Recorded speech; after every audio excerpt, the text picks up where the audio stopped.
asked me recently to explain what I do as existential practitioner or coach.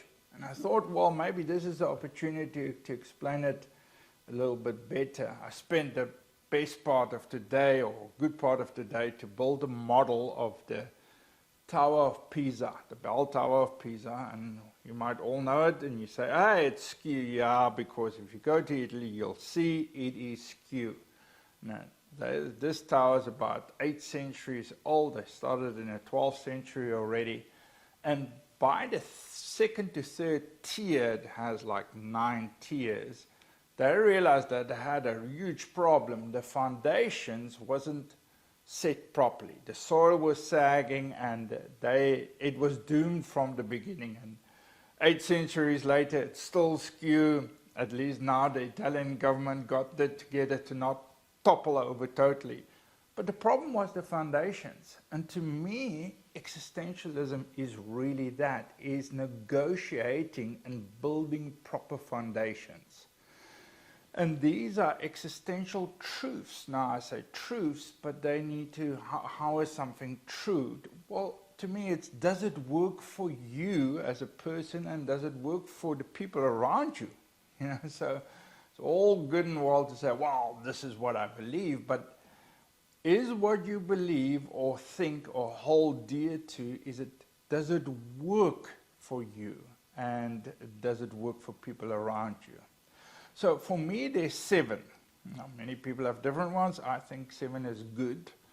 The first one to me is meaning, and they know a particular order, but I think meaning is probably central to it.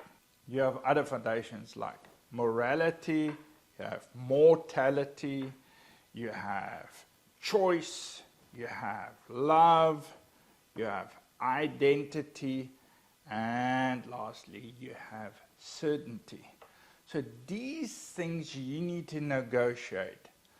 First of all, I think meaning is very important. People's like, you know, happiness. Listen, happiness is a consequence. Meaning is an intention.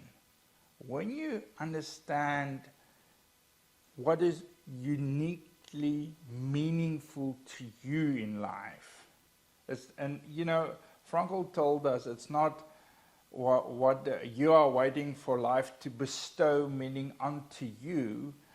Our job, or our finding a meaning, is to give it from ourselves outwards. That's where we find meaning, and the fulfillment of that actually brings happiness.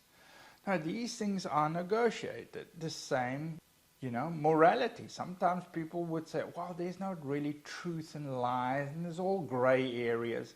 The problem is, you know, the consequences of these choices. What is good and bad? Is there something, what is really right in it? Isn't it really individual choice? Well, whatever it is, does it work for you?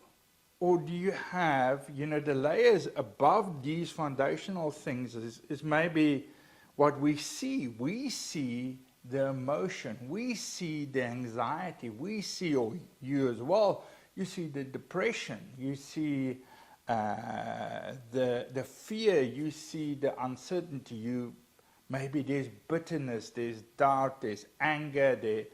Also, obviously, the good stuff, joy, you know, things like kindness, contentment, being happy, you know. So these are the, let's just call it maybe fruits, you know, but they're the consequences of a well-negotiated foundation.